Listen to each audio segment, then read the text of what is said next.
fa zao koa aza mihevitra ny tena hoe tonga lafatra manana foana fanetretena manana foana fandavatena moa zavatra manampy hafa.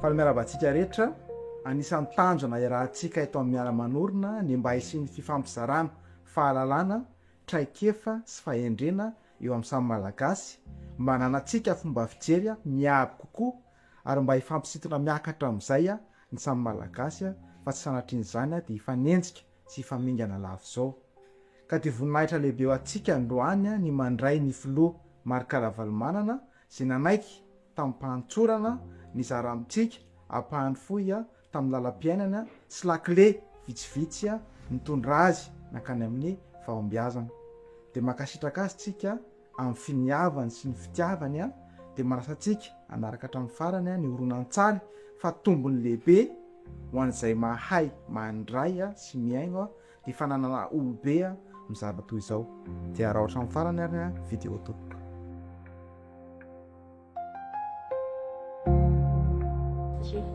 Miaraba président dia misaotra mandray anay miara-manosana fantanina voalohany amin'ny efa filoham-pirenenanao leadership moa zany resantsika na ahitasika androany dia afaka mizara venao zavatra telo lehibe tianao ampaso ho vahoaka malagasy sy ny tanora indrindrandrindra hoe inona ny tena nahatonga anao hitasika orinasa lehibe sy lasa filoham-pirenena. Zao ny zavatra lehibe indrindra dia miarabana koa azy fany mandrainao tia birao ny zavatra lehibe indrindra amin'ny fiainan'ny zanak'olombelona dia mifatokisa-tena dia fatokinan'Andriamanitra zay mahatonga manao niny hoe aza matahatra ny fotsiny any mahatoky ny tenanao anao dika zany miezaka ianao aloha afehy tsara ny zavatra ataonao faharoa mahatoky an'Andriamanitra anao fa raha tsisy finoana koa ny zavatra atao dia izava-poana dia zay no mahatonga hoe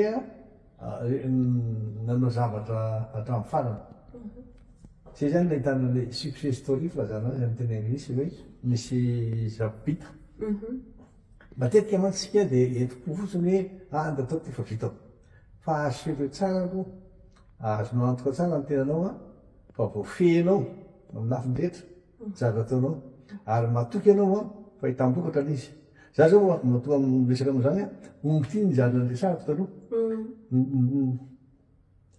nitaiza omby na niopioby aho taloha tamin'izay mbola nianatra dia nieritreritra hoe izy raha ny lehibe ty omby ty sa izaho izy abosy nombe anankiray ty no andrasako nefa za olombelona ty biby eo le tsy maintsy mieritreritra an'izany ianao dia nanao fanamby aho hoe eny ara fa zay mahatonga tena niopioby zany natonga nanao vonoana satria ty omby ty manome sakafo mahavelona fa ataotsika zay famenony dia zay zany fa mahatoky tena ianao fa vitan'izay dia zay no natonga lasa tamin'ny velany tamin'ny Suède ny fito taona dia ny zavatra nataona dia ny fitenenany zareo tany fampianarana hoe matoa anao zay mbola fahita ny teny azy amin'ny teny fitenina hoe tsy naompy dia misy zavatra tsy voafehinao dia niaraka tamin'ny tetrapaka nanomboka teo dia toroy zany zavatra tokony atao dia ozy izy hoe misy seuil na misy fetsaka ny zavatra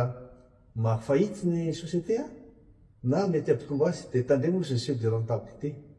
Faharoa ianao izy rehefa manao zavatra zay matsy ny zavatra lehibe indrindra amin'ny leadership ao le tena fanomezam-pahasoavana men'Andriamanitra hoe ho leader fa tsy maintsy hatsarainy ianarana dia jerena zany hoe tsy maintsy enjehina zany le seuil de rentabilité jerena ny qualité ny zavatra ataonao ary indrindrindrindra ny fahaizanao miara-miasa amin'ny hafa satria ianao leader dia misy olona taritina followers zany dia anjaranao zany milaza zay hoe ahoana ny ananako argument tsara adreseko lahatra nyretsy dia raha ohatra anao zao mandany alanindalina koa satria momba fitantanana orinasa zay fa fitantanana ny tanàna sy ny anona tamin'ny revre dia ny zavatra tsapako tao ampokondrina hoe mahita an'ilay malagasy tena nanitra tamin'ny 2000 sahirana tia hoe aloha hiala amin'izay ataony orinasako fa aloha hanampy ny mivoaka malagasy hoe dia teo nanomboka nanao politika fa zany tena marina tena olona mpandraraha fa ny politika tateoriana dia nety koa izy dia zany ny ezahako nanome sakafo mahavelona ny olona tsy nijana tamin'io nefa nanao tamimbary indray dia nanatsara hoe ahoana nanatsarana ny taran'akomby, ahoana nanatsarana ny fambolena sy ny fiompiana. Maro anisany boaka fiompy sy mpamboly eto antsika zay mihoatra ny 7 isan-jato izy zao. Dia raha ireo fotsiny nampitombotsika hozaraina andreo zany le traikefa dia tena vetivety kely. Mijerevana indray nefa taty amin'ny lafiny fitantanana tamin'ny 2004 tena tsy ao mihitsy ny leadership'ilay olona. Dia zay nafaraka ny Dean Williams zay professeur ny Harvard mijanona taty nandritra ny 4 taona hoe mba ameo leadership reto olona reto nalefa taty. Dia zay koa nandefasaka an'ilay ankizy 10-70 nakany États-Unis. Tena zaraiko mihitsy zany izy zay mahafinaritra mahita an'ilay alina. Dia tsy fahaiko hitanao tonga aty fa zay ny zavatra lehibe indrindra reo finoana matoky tena ao ny fampatokisana fiaraha-miasa ary indrindrindrindra fatokisana n'Andriamanitra vitanao. Sotra betsaka tompoko. Ny fantaniana farany angamba fantatry hoe fohy kely ny fotoanan'ny président dia amin'izay traikefa nentinao zay mitondra orinasa dia ireo avy eo mitondra firenena ary nidiranao tamin'ny sehatra politika. Amin'ilay sehatra politika inona ka ny zavatra mivaingana tena hitanao hoe point fort nandritra ny anao mitondra ny firenena satria ianao zao ny anisany ahita-mbokatra indrindra ny fandrosoana Madagasikara. Dia ankoatran'izay inona indray ny azo atao hoe lesoka tena mbola mila harenina amin'ny lesona azonao tamin'izay. Ianao aloha zany noteny ao hoe tamin'ny fitondrako no nahitana fambolena. Ianao no fijerinao zay fa mbola tsy afa-po ary mahatsiaro tena mihitsy amin'izao fotoana izao fa responsable satria izao monja ny firenentsika, izao monja ny vaovao malagasy. Fa ny zavatra fantatra ohatrany hoe le olona mitondra amin'izao fotoana izao tsy mahalala ny toe-tsain'ny malagasy. Maro anisy mandritra ny tantsaha tsy mahalala ny zava-misy eny amin'ny toerana misy azy tsy manampy. Ireo olon'ireo tsy maintsy karakara ny maha olombelona azy, tsy maintsy omena azy ny zavatra iray ny maha maha olona azy. Dia toy ny rano, ny jiro, ny sakafo, ny fianaran'ny ankizy. Teo amin'ny fitondrana dia ny zavatra tena niezahako mafy zavatra anankiroa ngeza be dia ny tanora, ny ankizy nampianarina. Izany nandefasaka ny ankizy nakany États-Unis ireny sy tany ivelany. 5-70 ny ankizy alefa. Faharoa ny fiarovana ny tontolo iainana.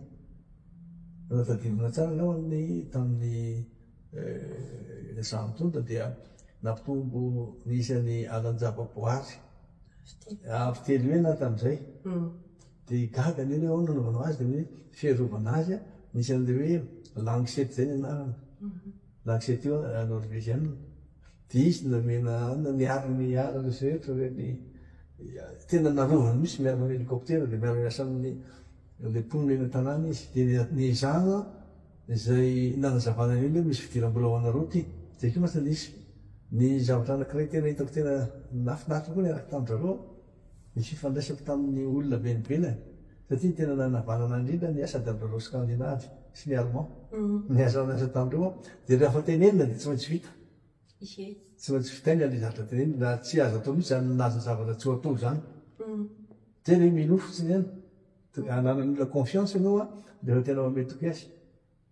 Fa ny zavatra anankiray mba tiako hoe zarainareo dia le fionana fizaraina traikefa dia ny fahitana ilay olona tena manao andizy amina conviction izy tena resy lahatra. Sa manao andizy isesehoana fotsiny. Zay zany zavatra samihafa tamin'ny zavatra natao. Natao ny ianao hoe tomakasy ditanao tsara hoe ahoana nanao anazy satria zany tena zavatra lehibe indrindra dia eo amin'ny fifampatokisana ny confiance. Tsy zavatra manjary tsisy ny confiance. Ary fa misy ny confiance dia tonga dia maleo tena amin'izay zany ny izy manao azy. Teo izao na ny telefony raisana ndraiky fa fotoana izy dia olona niantso hoe anao fidimina izy. Ny atao hoe fidimina dia sakafo mibily. Fantatrio. Za nge niopigana tany Moramanga dia gana fotsifotsy reny. Fa vao tsisy tsony le fidimila maty daholo rahalahy namena le dresy. Matiny izy ao. Ny zava-dehibe indrindra dia fifampatokisana confiance zany zay amin'ny fiara-miasa. Dia ny fahaizana mifandray amin'ny olona zavatra lehibe na le relation. Ny relation amintsika samy malagasy efa eo samy malagasy moramora fa mifanaraka amin'ny avenivelany sarotra ty zao zareo indonésianina satria ny fehiveny gasy indonésianina de nandeha tany mihitsiny hijery hoe ohatra ninona marina fiainan'ny indonésianina io zany tamy Jakarta tamy 4 novembre 2008 tany aloha tamy 2008 ty zao ny Sinoa io zao le idiny tao président Sinoa io izy io président Sinoa de reto zao zany ny zavatra ty zany le aoata tamy zany hoe lany filoham-pirenena afrikanina amin'ny leadership tika zay nanaovana reto amin'reto ty azo tianao jerevana ty azo io givony io givony io ampovoany la mipetraka amin'ny seza ia de reto zatra nazo tamreny an'ireny ty mania ngambo ty petraka zara ty zao le manao veia reto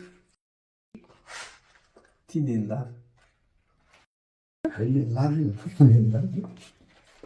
io ny faminaniny io tsy maintsy mbola tanteraka foana ny afatra farany tiako apetraka aminao ary rehefa manao zavatra anao ka hitanao fa naomby ny zavatra nataonao de ataovy zay mahatsara azy de tena tsara zay mahatonga hoe tena tsara vita malagasy ary fantatro fa tena manao zavatra tsara ianareo fa zao koa aza mihevitra ny tena hoe tonga lafatra zay ny afatra farany ary manana foana fanetretena manana foana fandavatena manao zavatra manampy ny hafa ny fanampiana ny hafa zava-dehibe mihitsy satria tsy fidina anazy mahatonga azy ao tsy hiditra zay ampahany any tsika fa zavatra fantatro tena tiako resana aminareo de oakany hoe mba tena isy ny fitiava-tanindrazana le fitiava-tanindrazana tsy le fiteny fotsiny fa tena milafitra mihitsy zay no natonga hoe nampianatra an'ireny ankizy ireny tena malahelo mihitsy aho hoe am'izao fotoana zao izy tsy maintsy moa ty zao ny zavatra misy amin'ny télé